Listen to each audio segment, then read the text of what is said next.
హైడ్రాను వ్యతిరేకించేది కబ్జాకోరులే, ఆక్రమణదారులే, contempt of court పేరిట కోర్టులను తప్పుదారి పట్టిస్తున్నారు. Court ధిక్కరణ పిటిషన్లు సోమేష్ కుమార్పై 400 పైగా ఉండేవి. ఎవరిని ఎక్కడ నియమించాలనేది ప్రభుత్వ విచక్షణ అధికారం. ముఖ్యమంత్రి రేవంత్ రెడ్డి. కేంద్ర మంత్రి చౌహాన్తో మాట్లాడుతున్న సీఎం రేవంత్ రెడ్డి. వెంటనే ఈ హైడ్రా రంగనాథ్ మీద చిన్న విషయం రాగానే, కోర్టు తీర్పు ఇవ్వగానే ఉరికి కేంద్ర మంత్రిని కలుసుడే. ఎంత దగ్గర సంబంధాలు ఉంటాయంటే బీజేపీకి ఉన్న రేవంత్ రెడ్డికి చాలా క్లియర్గా కనబడుతూ ఉంటాయి.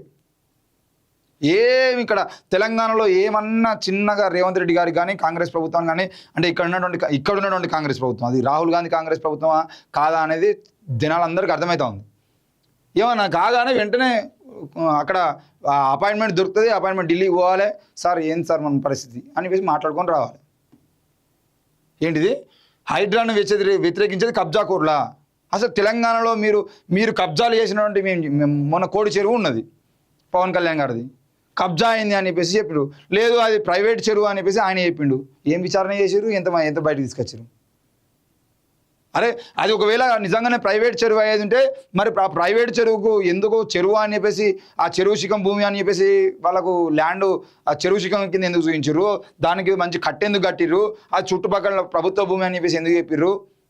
మిగతా వాళ్ళే ప్రభుత్వ భూమి అయినప్పుడు పవన్ కళ్యాణ్ మాత్రమే ఎందుకు శిఖం భూమి ఉన్నది? మరి చెరువు శిఖం భూమిలో వ్యవసాయం చేయకుండా ఆయన ఆవుల్ని పెంచుకుంటూ వ్యవసాయం ఏమి చేయకుండా ఆ భూమి మొత్తాన్ని అందులో ఉన్నటువంటి వాటర్ని మొత్తం మోటార్లు పెట్టి తీస్తూ ఉండేదంటే ఎందుకు చర్యలు తీసుకోవట్లేదు?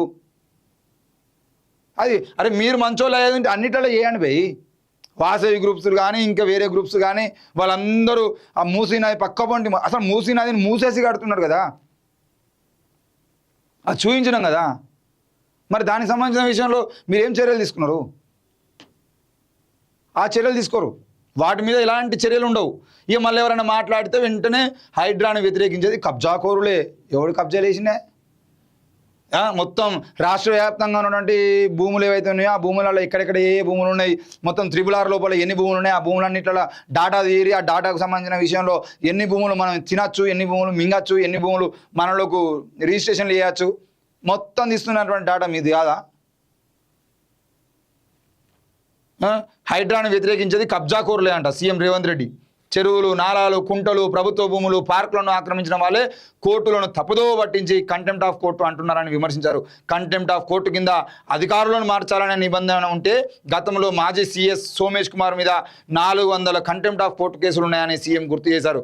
మరి అప్పుడు ఎందుకు మాట్లాడారని సీఎం ప్రశ్నించారు. అరే ఇప్పుడు నువ్వెందుకు మాట్లాడుతున్నావు మరి సోమేష్ కుమార్ గురించి?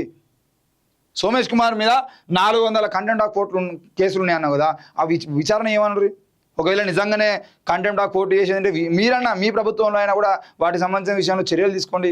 ఆయన ఒకవేళ అక్రమాలకు ఆయన మద్దతు ఇచ్చేది ఉంటే ఆయన మీద చర్యలు తీసుకోండి. చేయరు మీరు సోమేష్ కుమార్ ఒకటే, మీరు రంగనాథ్ ఒకటే, రంగనాథ్ కేటీఆర్ అంత ఒకటే. ఆనాడు కేటీఆర్ హయాంలో కూడా రంగనాథ్ గారికి ఏం చిన్న ఉద్యోగాలు ఏం లేవు, ఆయన చేయాల్సినటువంటి మంచి పోస్టింగ్లు చేసిండు. వీళ్ళు ఎన్ని చేసినా వీళ్ళు పోస్టింగ్లు పోవు. అవసరమైతే రంగనాథ్ గారిని ఇప్పుడు హైడ్రా నుండి తొలగించాలని అని హైకోర్టు చెప్పిందని తొలగించేదంటే ఆయన సస్పెండ్ అవుతారు అనుకుంటారా? ఆయన తీసుకుపోయి ఇంకో శాఖకు పెడతారు. అవసరమైతే ఆయన రేపు ద్వారా GHMC కమిషనర్ అవుతాడు. ఇప్పుడు ఆ హైడ్రా పేరుతో చేస్తుందంతా మళ్ళీ GHMC కమిషనర్ ఉండి మళ్ళీ చేస్తూనే ఉంటారు.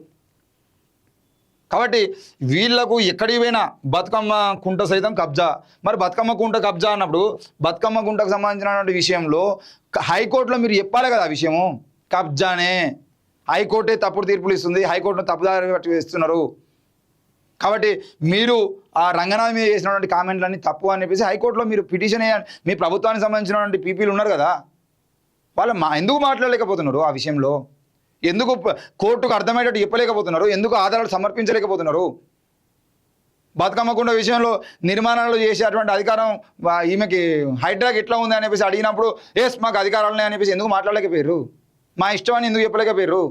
ఎందుకు తొలగించారు? అక్కడ బోర్డులు గేట్లకు ఉన్నటువంటి హైడ్రా అని రాసుకున్నటువంటి బోర్డులు మొత్తం వట్టిగా కోట్ల రూపాయలు నష్టం కదా.